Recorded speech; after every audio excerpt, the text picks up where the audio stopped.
저희 오늘 함께 묵상하실 말씀은 우리 누가복음 18장입니다. 누가복음 18장 우리 18절에서 우리 30절까지 말씀을 우리 교독하시겠습니다. 어떤 지도자가 예수께 물었다. 선하신 선생님, 내가 무엇을 해야 영생을 얻겠습니까? 예수께서 그에게 말씀하셨다. 어찌하여 너는 나를 선하다고 하느냐? 하나님 한 분밖에는 선한 분이 없다. 너는 계명을 알고 있을 것이다. 간음하지 말아라, 살인하지 말아라, 도둑질하지 말아라, 거짓으로 증언하지 말아라, 내 부모를 공경하여라 하지 않았느냐? 그가 말하였다. 나는 이런 모든 것은 어려서부터 다 지켰습니다. 예수께서 이 말씀을 들으시고 그에게 말씀하셨다. 내게는 아직도 한 가지 부족한 것이 있다. 내가 가진 것을 다 팔아서 가난한 사람들에게 나누어 주어라. 그리하면 내가 하늘에서 보화를 차지하게 될 것이다. 그리고 와서 나를 따라라. 이 말씀을 듣고서 그는 몹시 근심하였다. 그가 큰 부자이기 때문이었다. 예수께서는 그가 근심에 사로잡힌 것을 보시고 말씀하셨다. 재물을 가진 사람이 하나님 나라에 들어가기는 참으로 어렵다.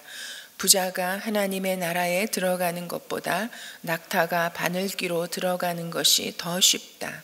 이 말씀을 들은 사람들이 말하였다.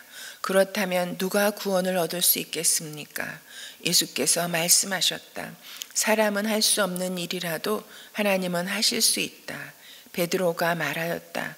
보십시오. 우리는 우리에게 속한 것들을 버리고서 선생님을 따라왔습니다. 예수께서 그들에게 말씀하셨다. 내가 진정으로 너희에게 말한다. 하나님의 나라를 위하여 집이나 아내나 형제나 부모나 자식을 버린 사람은 함께 읽으십니다. 이 세상에서 여러 갑절로 받을 것이고 또한 오는 세상에서 영원한 생명을 받을 것이다. 아멘. 네. 오늘 우리 18절의 말씀을 보면 어떤 지도자가 예수께 나와서 물었다라고 말씀하고 있습니다. 선하신 선생님, 내가 무엇을 해야 영생을 얻겠습니까? 하고 물었다고 합니다. 그런데 이 누가복음에는 어떤 지도자라고 나와 있지만 이 말씀이 마태복음에는 청년이라고 그렇게 기록하고 있습니다. 그리고 마가는 이 청년이 예수님께 달려와서 무릎을 꿇고 앉아서 선하신 선생님, 내가 무엇을 해야 영생을 얻겠습니까? 하고 물었다고 기록하고 있습니다. 여러분, 그것을 볼 때 이 지도자라는 사람이 젊고, 그리고 오늘 말씀에 보면 그가 부자인데 보통 부자가 아니에요. 큰 부자라고 말하고 있습니다. 여러분, 젊은 나이에 유대 사회에서 이렇게 젊은 사람이 부자가 된다라는 것, 그리고 지도자의 자리에 선다라는 것은 여러분, 이 사람의 개인적인 능력으로는 이렇게 될 수 없는 사회 구조입니다. 그것은 무엇입니까? 집안이 엄청나게 유력하다라는 것을 의미하고 있습니다. 그런데 보면요, 참 예수님 앞에 막 달려나와서 무릎을 꿇고 물었다고 하는 것은 그가 얼마나 참으로 겉으로 볼 때 겸손한 사람인지, 인성이 얼마나 뛰어난 사람인지를 보여줍니다. 거기에다가 젊고 부자인데 예수님께 달려나와서 참으로 영생에 대한 질문을 할 정도면 여러분, 신앙도 엄청 좋은 사람이라고 볼 수 있지 않겠습니까? 여러분, 한마디로 이거는 불가능한 완벽한 사람인 것 같아요. 젊어요. 부자예요. 인성도 좋아요. 신앙도 좋아요. 여러분, 더 바랄 게 없는 사람인 것 같습니다.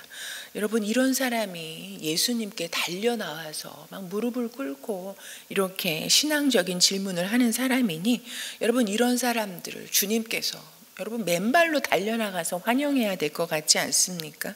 이런 사람들이 많이 예수님께 나와서 예수님의 제자 그룹에 속할 때 막 그래야 예수님의 세력이 부흥하고 막 힘이 있어지고 사람들에게 얼마나 이렇게 떡 벌어지게 보여지는 그런 모습일 수 있겠습니까? 예수님의 이런 세력을 확장하는데 여러분 교회에 이런 사람들이 많이 오면 얼마나 힘이 나고 뭐 얼마나 이 교회가 든든하게 세워질 것 같고 막 그렇겠습니까?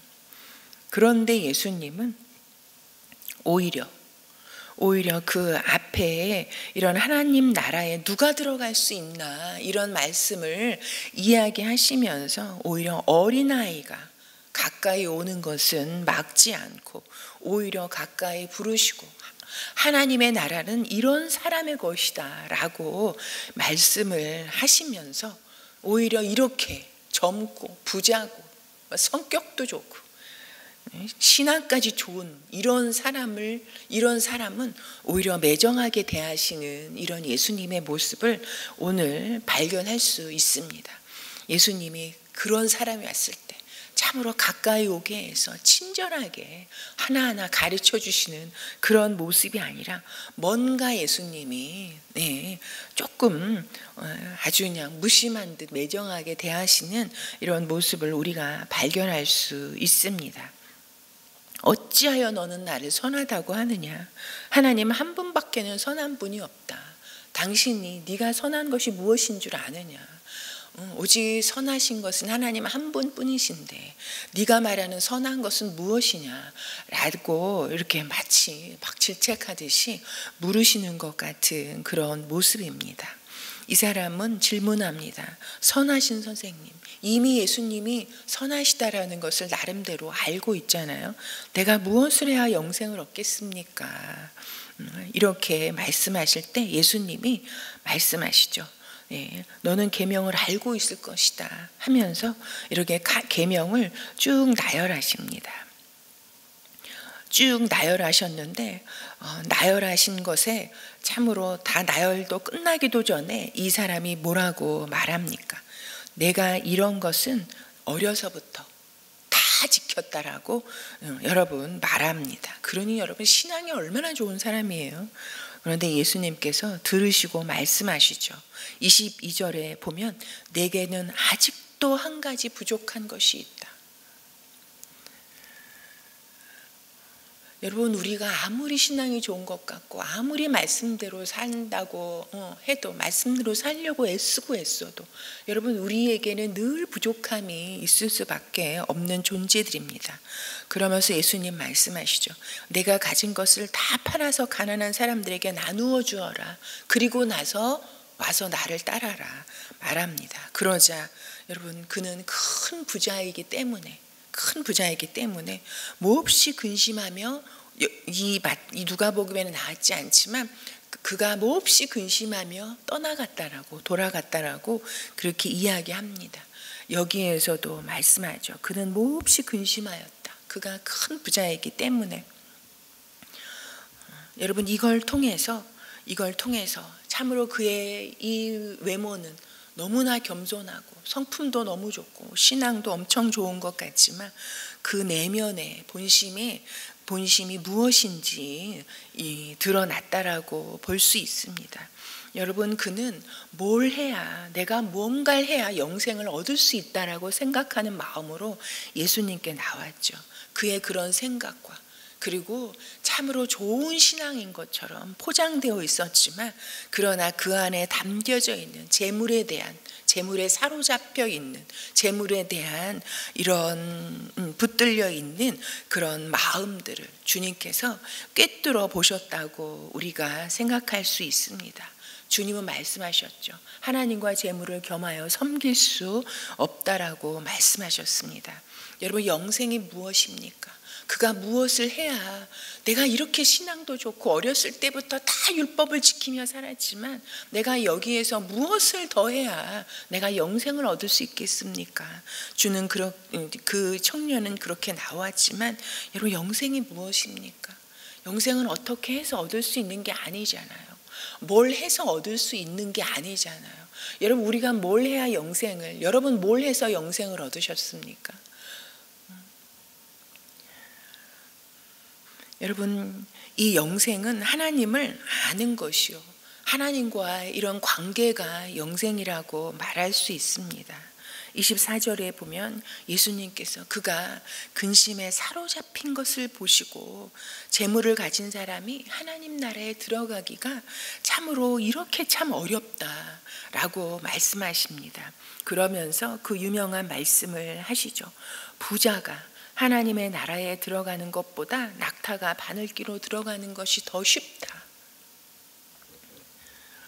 여러분, 이거 불가능하다라는 말씀입니까? 부자는 정말 하나님 나라에 들어갈 수 없다라고 말씀하시는 겁니까? 여러분, 누가 부자입니까? 성경에 기록되어져 있는 말씀을 저희가 살펴볼 때 여러분, 누가 부자고 누가 가난한 사람입니까?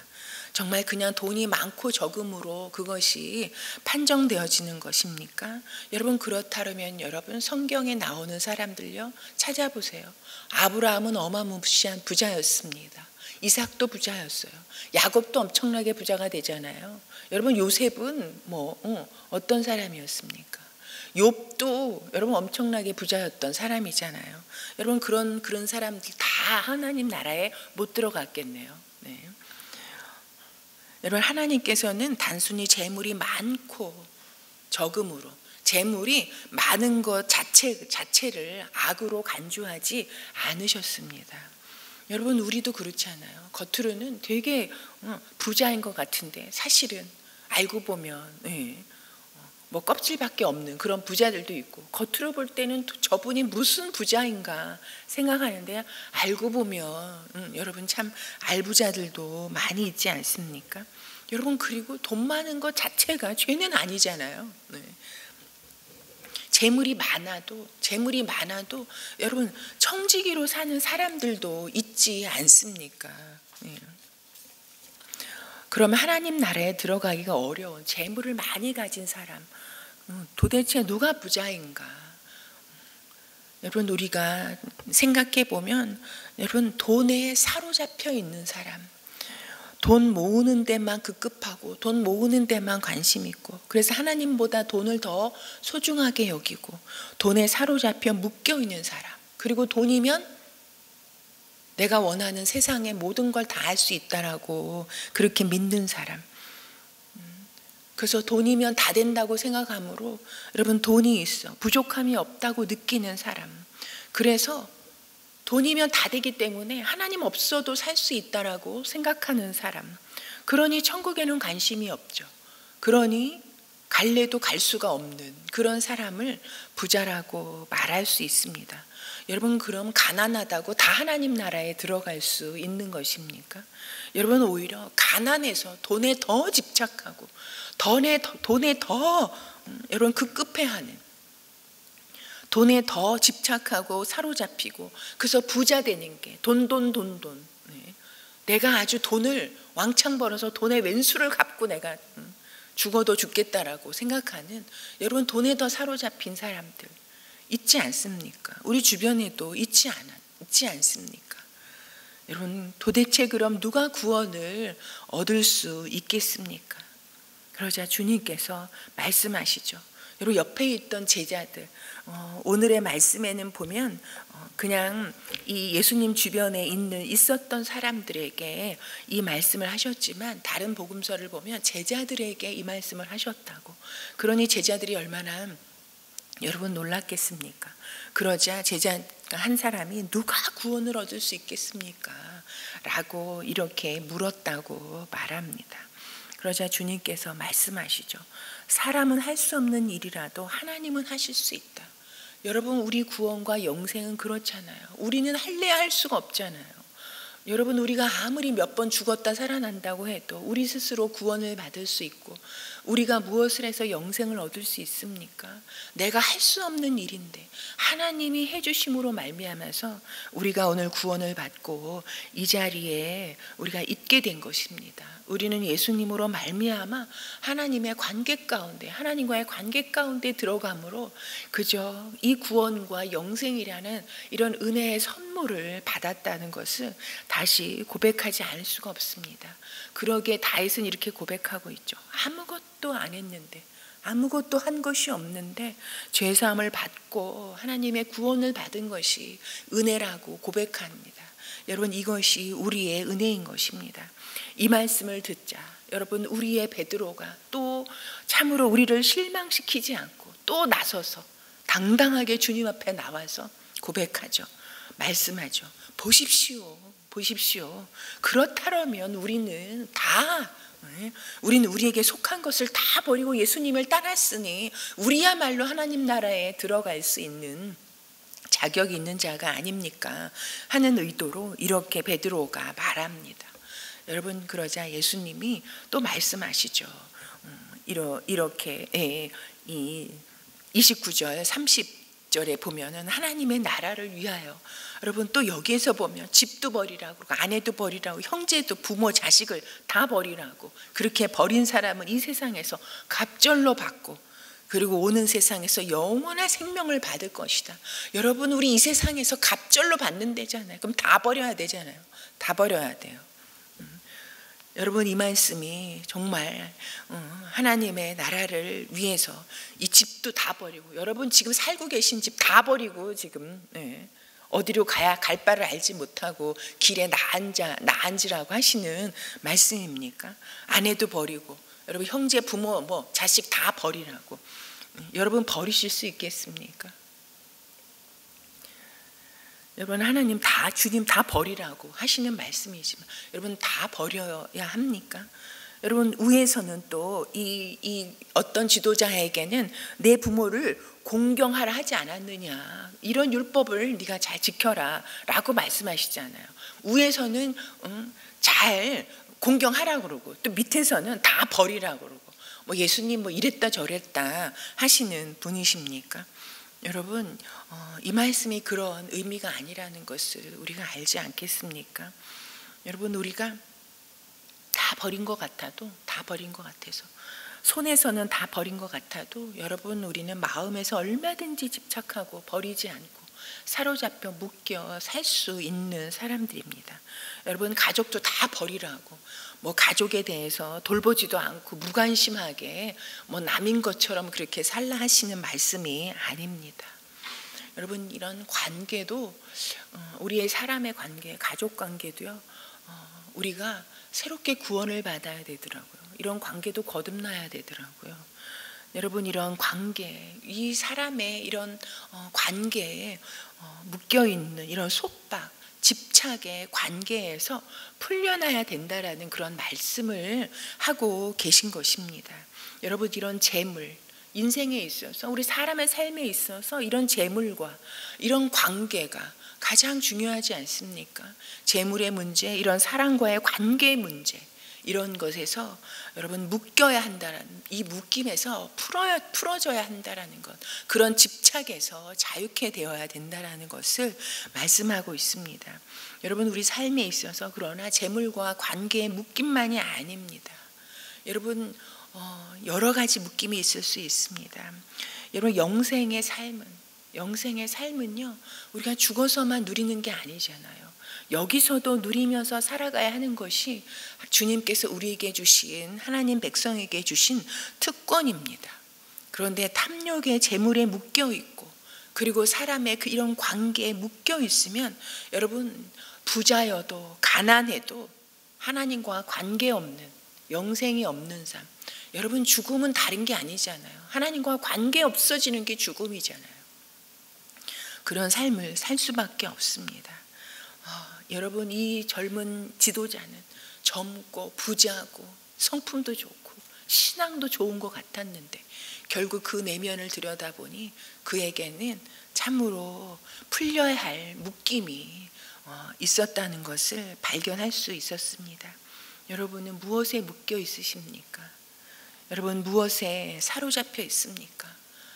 여러분, 우리가 이것을 생각해보는 이 새벽이 될 수 있기를 소망합니다. 예수님이 십자가에 참으로 묶여 돌아가심은 우리를 모든 묶임에서 자유케 해주고자 하시는 그런 목표셨습니다. 여러분, 우리가 참으로 이런 재물과 우리의 욕심과 우리의 관계에 집착하는 것에서는 참으로 풀어지고 하나님의 은혜에 메어지고 말씀에 사로잡히고 그리고 성령에 참으로 메인바 되어져서 주님과의 깊은 관계 가운데 시작하는 오늘이 되기를 소망합니다. 오늘은 우리가 목장 모임을 위해서 기도하는 날입니다. 여러분, 아마 목장 안에 우리 지금 코로나 감염이 돼서 격리되어 있는 가족들이 또 어린 아이들이 많이 있을 것입니다. 우리 그분들의 이름을 부르면서 이 시간에는 함께 기도했으면 좋겠습니다. 그리고 또 이번 주일에는 총목자 모임을 평원 모임으로 모입니다. 이런 평원 모임을 통해서 우리 목자들이 더 힘을 얻고 그리고 목자된 하나님께서 목자로 불러주신 그 소명의 자리에 견고하게 세워지는 그런 은혜가 있도록 위하여서 우리 이 시간 함께 기도해 주시고 또 가지고 나오신 기도 제목 올려드리고 돌아가시겠습니다.